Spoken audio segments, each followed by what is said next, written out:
नमस्कार, 20 मिनट 20 खबर में आपका स्वागत है। आपके साथ मैं हूं अभिषेक। अगले 20 मिनट में हम आपको राजस्थान की 20 अहम खबरों से रूबरू करवाने वाले हैं। तो शुरू करते हैं 20 मिनट में 20 खबरों का सिलसिला। वे अचानक तबीयत बहुत ज़्यादा ख़राब हो गई, हक काम क्लास कर दिया गया। ऐसे बहुत परेशानी आती गई पापा को, और वो यहाँ फ़ोन करते रहे और ऐसे हमने कार्रवाई की। दर्द और बेबसी में डूबी ये गुहार उस बेटे की है जिसके पिता सऊदी अरब के यम्बू में बंधक बने हैं। राजस्थान के टोंक जिले के निवासी सोहनलाल बैरवा की हालत नाजुक है। बंधक बनाने से सोहनलाल की तबीयत बिगड़ गई। निर्दयता पूर्वक कई दिनों तक सोहनलाल का इलाज नहीं करवाया गया। ज्यादा स्थिति बिगड़ने के बाद सरकारी अस्पताल में भर्ती करवाकर भगवान भरोसे छोड़ दिया गया। वह गंभीर स्थिति में सऊदी अरब के यम्बू के सरकारी अस्पताल में भर्ती है, जहां पर उचित इलाज और दवाएं नहीं मिल पा रही हैं। बूंदी के कांग्रेस नेता चरमेश शर्मा ने राष्ट्रपति रामनाथ कोविंद के नाम राष्ट्रपति सचिवालय में गुहार लगाई है। साथ ही विदेश मंत्री एस जयशंकर के नाम अधिकृत शिकायत दर्ज करवाकर भारत सरकार से सभी भारतीय नागरिकों को तत्काल वतन वापसी करवाने की मांग की है। शर्मा ने 25 भारतीय नागरिकों के साथ नेपाल, बांग्लादेश, पाकिस्तान, श्रीलंका के निवासी 10 अन्य नागरिकों की भी इनके मूल देश से समन्वय करते हुए मानवीय आधार पर सहायता करने की मांग की है। और मारपीट करना, एएसआई ने बताया कि भी अध्यापक के साथ उनकी धर्मपत्नी मारपीट कर रही हैं, लेकिन अभी बयान नहीं हुए। बयान होने पे आगामी कानूनी कार्रवाई की जाएगी।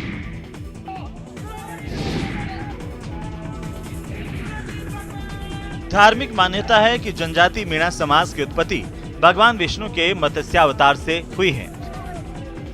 इसीलिए टोंक दौरे पर रहे सांसद डॉक्टर किरोड़ीलाल मीणा मोलायपुर में मीन मंदिर के कार्यक्रम में शामिल हुए।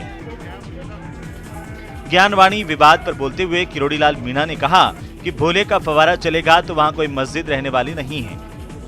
वहां सिर्फ भोले का शंख बजेगा। कोर्ट में सारे प्रमाण हैं। राम मंदिर, अयोध्या, काशी, मथुरा हमारे बड़े धार्मिक स्थल हैं। वहाँ तो मस्जिद वो कोई होने का सवाल ही नहीं उठता। इतिहास बोलता है कि औरंगजेब ने तोड़कर वहाँ पर मस्जिद बनाई और सारे प्रमाण मिल गए। अब उसको बेशक फव्वारा बताएं, लेकिन अब भोले का फव्वारा चलेगा तो सब मस्जिदें वहाँ रहने वाली नहीं है। वहाँ सिर्फ भोले की शंख बजेंगे, उनकी घंटी बजेगी। ये सफर सवारियों का आखिरी सफर साबित हो सकता है। जरा सी लापरवाही जान पर भारी पड़ सकती है। जरा सा संतुलन बिगड़ने से ये मुसाफिर सिर के बल सड़क पर गिर सकते हैं, जान गंवा सकते हैं, दूसरी गाड़ी से रौंदे जा सकते हैं। अब सवारियों से लदी इस जीप को देखिए। जीप में यात्रियों को भेड़ बकरियों की तरह ठूसने के बाद भी जब ड्राइवर का मन नहीं भरा तो अधिक किराए के लालच में उसने उन्हें जीप की छत पर बैठा दिया। महिलाएं लटक कर सफर करने के लिए मजबूर हैं। परेशान करने वाली ये तस्वीरें सिरोही से आई हैं। यहाँ लोग जान जोखिम में डाल यात्रा कर रहे हैं। बस, जीप या दूसरे वाहनों की छत पर बैठकर यात्रा करते देखे जा सकते हैं। यह यात्रा पूरी तरह जोखिम भरी है। ओवरलोड के कारण दुर्घटना की आशंका बढ़ जाती है। खासकर शादी के इस समय में लोग बस, पिकअप समेत दूसरे वाहनों में क्षमता से अधिक बैठकर यात्रा कर रहे हैं। जिस खेत में दहका को मयस्सर नहीं रोजी, उस खेत के हर खोशाए गंदुम को जला दो। मतलब जिस खेत में खड़ी फसल से किसानों को रोटी नहीं मिलती, उस फसल को जला दो। इसलिए घाटे का सौदा साबित हो रही लहसुन की फसल को किसान सड़क पर फेंक रहा है। तस्वीरें 12 की हैं, जहां लहसुन की फसल इस बार किसानों को खून के आंसू रुला रही है। हालात यह है कि मंडी में सामान्य लहसुन 2 से 8 रुपए किलो तक बिक रहा है। किसानों को लहसुन का उचित भाव नहीं मिलने पर वो लहसुन को सड़क पर फेंकने लगे हैं। 12 शहर स्थित कृषि उपज मंडी में सोमवार को लहसुन बेचने आए किसान माल नहीं बिकने पर मायूस हो गया। इतना कि मंडी गेट के पास करीब 8 क्विंटल लहसुन फेंक कर चला गया। ये 8 क्विंटल माल है, 8-10 क्विंटल, 9 क्विंटल माल है। हाँ। 8 क्विंटल माल कितने पैसे लगे थे इसके? कुछ पैसा ही नहीं लगाया ना। डाक ही नहीं लगाई? हाँ, डाक ही नहीं लगाई इसकी। कहाँ से लाए थे आप? गोपालपुरा दूनखेड़ा से। गौरतलब है कि किसान संगठनों की ओर से लगातार मांग के बावजूद अभी तक सरकार ने समर्थन मूल्य पर लहसुन खरीद शुरू नहीं की है। हीरे, मोती, सोना, चांदी आमतौर पर श्रृंगार के लिए इन्हीं के हार बनते हैं, लेकिन मध्य प्रदेश के देवास में किसानों ने अनोखा हार पहना। ये हार लहसुन से बना था। लहसुन का उचित मूल्य न मिलने से किसान परेशान हैं। किसानों के लिए लहसुन की खेती घाटे का सौदा साबित हो रही है। ऐसे में किसान लहसुन के रेट में इजाफे की मांग कर रहे हैं और इसी मांग को लेकर किसानों ने अनोखा प्रदर्शन किया। किसान लहसुन का हार पहन कलेक्टर कार्यालय पहुंचे और सरकार से लहसुन का सही रेट दिए जाने की अपील की। किसानों का कहना है कि दूसरे देशों से लहसुन मंगाई जाती है, जिससे किसानों को उचित दाम नहीं मिल पाता। किसान लहसुन को एमएसपी की लिस्ट में शामिल करने और 8,000 रुपए प्रति क्विंटल रेट तय करने की मांग कर रहे हैं। साथ ही इनका ये भी कहना है कि बाजार में देसी लहसुन के पेस्ट की ही बिक्री की जाए। तपती गर्मी में जहां पारा 45 पार कर रहा हो, वहां कई जगहों पर आग लगने की घटनाएं सामने आ रही हैं। जयपुर शहर में बीते 4-5 महीने में ही करीब 400 से ज्यादा जगहों पर छोटी बड़ी आग लगने की घटनाएं सामने आई हैं, जबकि पिछले साल में यह आंकड़ा 1300 को पार कर गया था। अग्निकांड पर काबू पाने वाले नगर निगम के फायर फाइटर्स ने इन घटनाओं पर अपने हौसले से काबू पाया है, क्योंकि प्रचंड आग बुझाने वाले अग्निशमन कर्मचारी साधारण कपड़े और सामान्य जूते चप्पल पहनकर ही आग बुझाने पहुंच जाते हैं और इसकी वजह है संसाधनों का अभाव। जी हां, फायर ब्रिगेड के अमले के पास इस काम में उपयोग होने वाले उपकरण ना के बराबर हैं।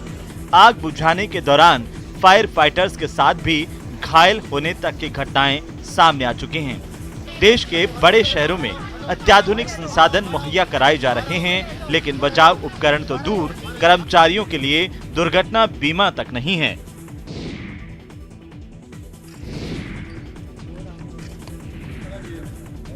लोक कलाकार और बॉलीवुड सिंगर मामे खान का कांस फिल्म फेस्टिवल से लौटने के बाद जगह जगह सम्मान हो रहा है।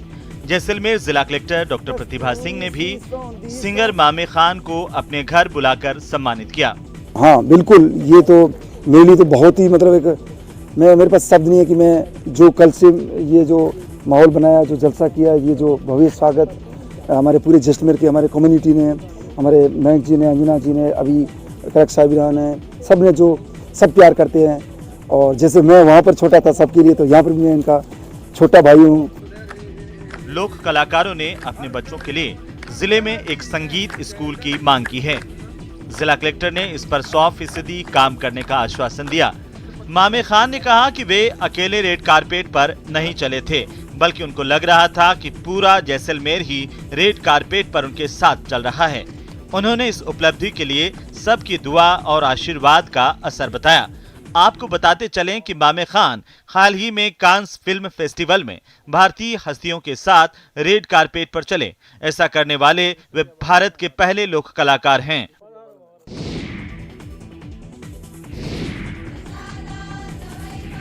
पूर्ण गणवेश में पूरी तरह मर्यादित तस्वीरें सनसिटी जोधपुर की हैं, जहां इन दिनों राष्ट्र सेविका समिति की ओर से प्रवेश शिक्षा वर्ग चल रहा है।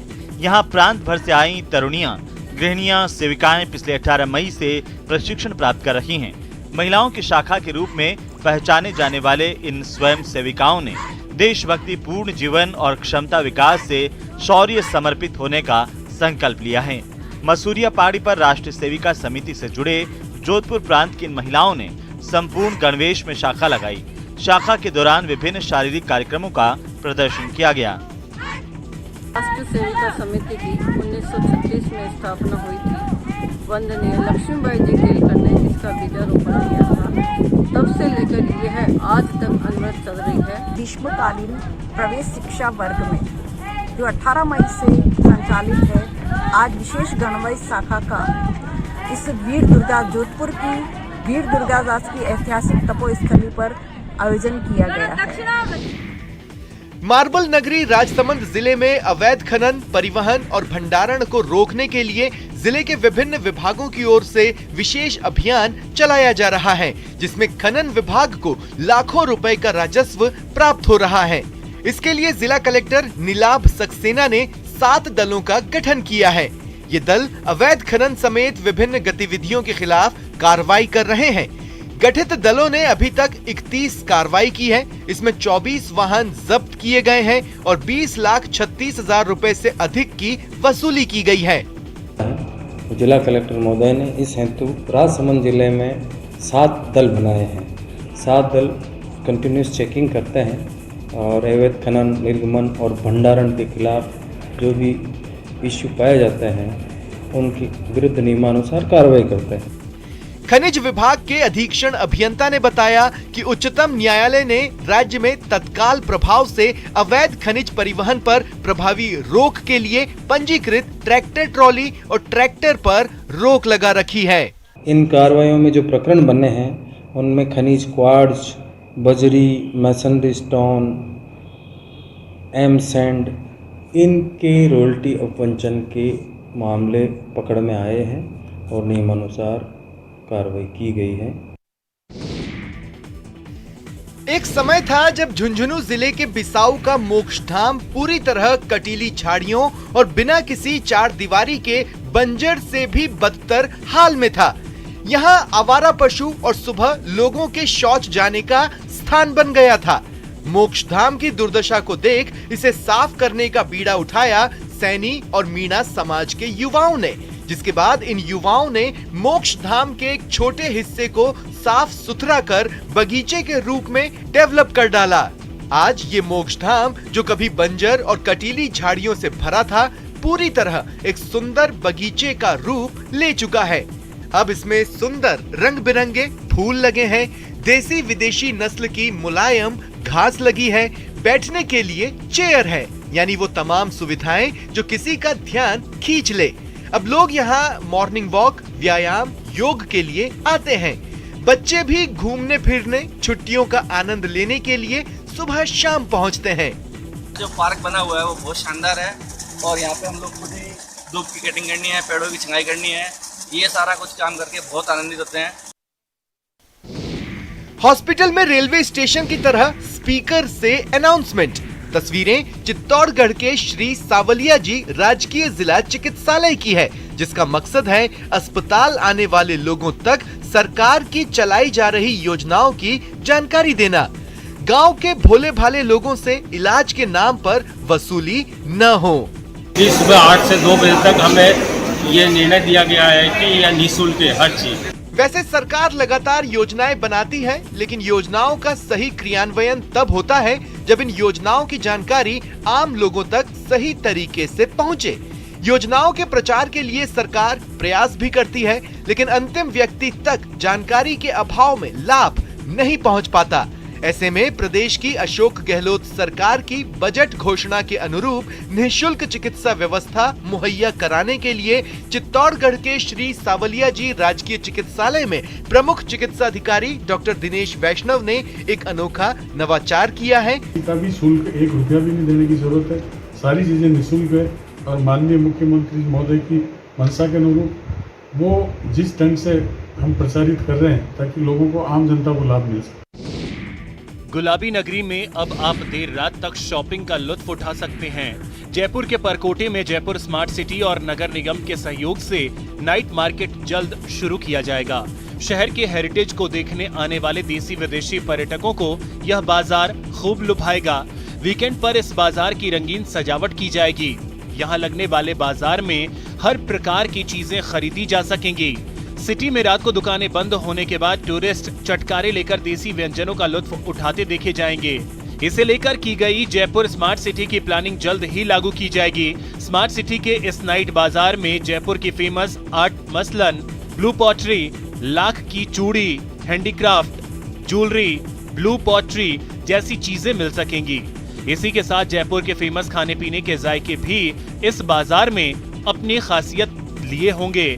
Smart city CEO Awadhesh Meena का कहना है कि बाजार के लिए टेंडर की प्रक्रिया शुरू की जा रही है। अगले 1 महीने में इसका पायलट प्रोजेक्ट भी शुरू कर दिया जाएगा। जयपुर स्मार्ट सिटी और जयपुर नगर निगम जो वर्ल्ड सिटी है और जो जयपुर शहर है, इसमें टूरिज्म को बढ़ावा देने के लिए नाइट मार्केट शुरू कर रहे हैं। इसके लिए हमने टेंडर्स फ्लोट कर दिए हैं और नेक्स्ट मंथ हमारे टेंडर्स खुल जाएंगे। डूंगरपुर में मुख्यमंत्री की बजट घोषणा के तहत जिले के सभी 75 सेकेंडरी स्कूल सीनियर सेकेंडरी में क्रमोन्नत हो गए हैं। अब इन स्कूलों के 2000 से ज्यादा विद्यार्थियों को 11वीं की पढ़ाई के लिए दूसरे गांव के सीनियर स्कूल में नामांकन के लिए नहीं जाना पड़ेगा। ये विद्यार्थी अपने वर्तमान स्कूल से ही अपनी आगे की पढ़ाई कर सकेंगे। दरअसल डूंगरपुर जिले के ग्रामीण क्षेत्रों में उच्च माध्यमिक तक विद्यालय न होने की स्थिति में विद्यार्थियों को आगे की पढ़ाई के लिए 5 से 7 किलोमीटर का सफर तय करना पड़ता था। इसका सबसे विपरीत असर बालिकाओं की शिक्षा पर पड़ता था। कई बार माध्यमिक के बाद बालिकाओं को पढ़ाई छोड़नी पड़ती थी। ऐसे में पिछले समय से विद्यालयों को क्रमोन्नत करने की लगातार मांग की जा रही थी। मांग पर मुहर लगने से इन विद्यार्थियों का न सिर्फ सफर में अनावश्यक बर्बाद होने वाला समय बचेगा, बल्कि स्कूल आने जाने का किराया भी बचेगा। जिले में 75 माध्यमिक विद्यालयों को उच्च माध्यमिक विद्यालय में क्रमोन्नत किया गया है। 22-23 में जो है वहाँ पर जो है प्रवेश प्रारंभ हो जाएगा। ये रात, ये खामोशी, ये ख्वाब, ये नजारे, जुगनू है या जमीन पर उतरे हुए हैं तारे।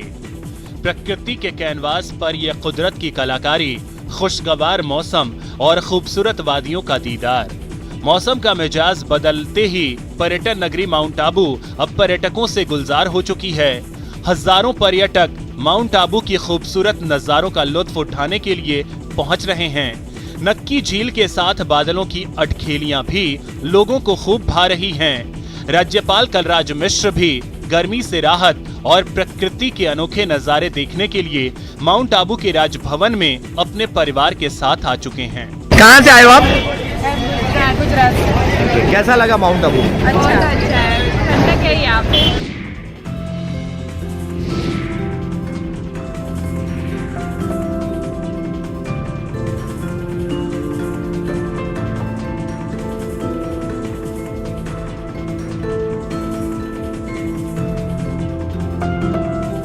हिमाचल प्रदेश, जो गर्मियों के मौसम में सैलानियों के लिए हॉट डेस्टिनेशन माना जाता है, लेकिन यदि यहां पहुंचने के बाद लोगों को बर्फबारी का मजा मिले तो क्या कहने।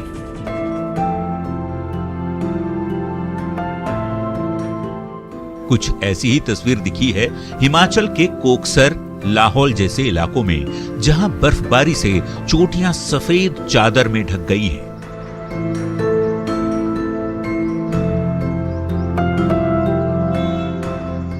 पहाड़ियों में बर्फबारी से चोटियां चांदी जैसी चमक रही हैं। बर्फ के फाहे गिरने से पर्यटक भी बेहद उत्साहित हैं। एक तरफ जहां देश का एक बड़ा इलाका भीषण गर्मी की चपेट में है, तो वहीं हिमाचल के कई इलाकों में इस बर्फबारी से मौसम सुहाना हो गया है।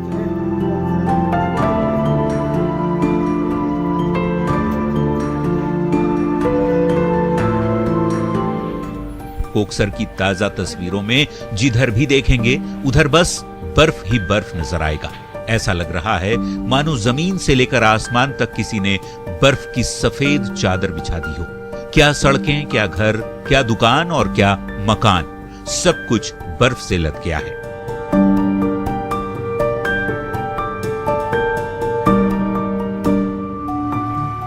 लगातार हो रही बर्फबारी की वजह से कोकसर का न्यूनतम तापमान भी काफी नीचे जा चुका है। पहाड़ों पर लगातार हो रही बर्फबारी की वजह से मैदानी इलाकों में थोड़ी ठंड बढ़ गई है।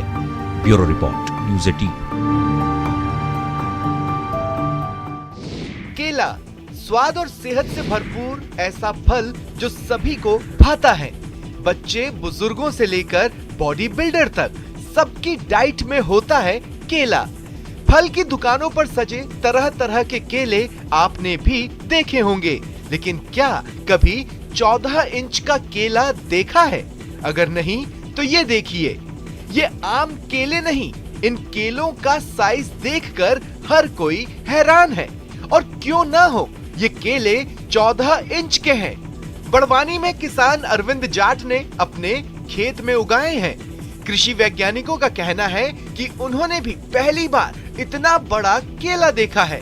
वो मानते हैं कि आमतौर पर 8 से 9 इंच तक का केला देखने को मिला है।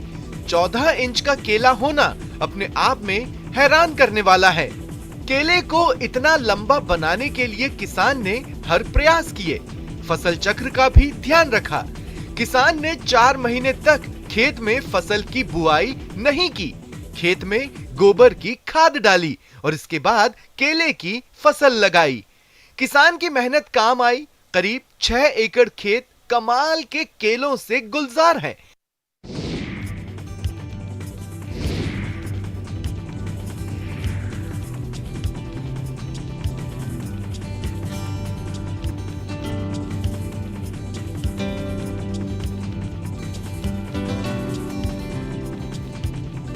जंगल में 2 बाघ आमने सामने हो तो जरूरी नहीं कि जंग ही छिड़ जाए। बाघ आपस में भिड़ने की जगह मौज मस्ती भी कर सकते हैं। ये बाघ भी ऐसा ही कर रहे हैं। ये तस्वीरें पन्ना टाइगर रिजर्व की हैं। यहाँ बाघ अटखेलियां करते नजर आए।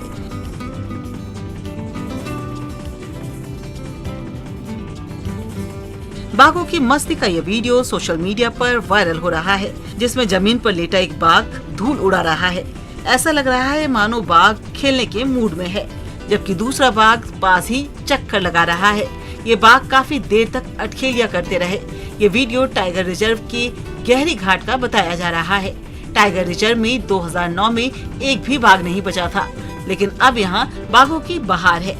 बाघ पुनर्स्थापना कार्यक्रम के बाद अब यहाँ 70 से ज्यादा बाघ हैं।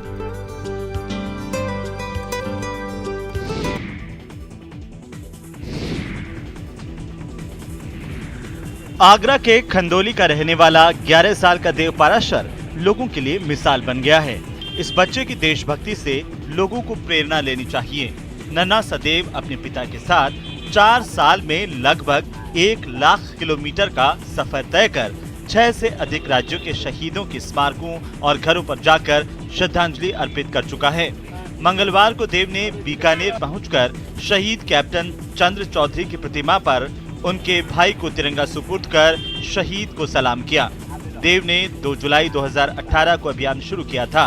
अपने पिता सतीश पाराशर के साथ जब देव अभियान पर होता है तो वो फौजी ड्रेस पहने होता है।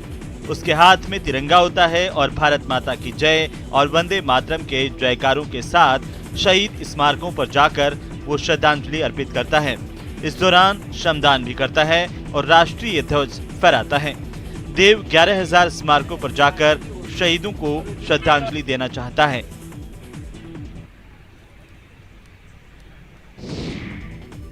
फिलहाल इस बुलेटिन में इतना ही। नमस्कार।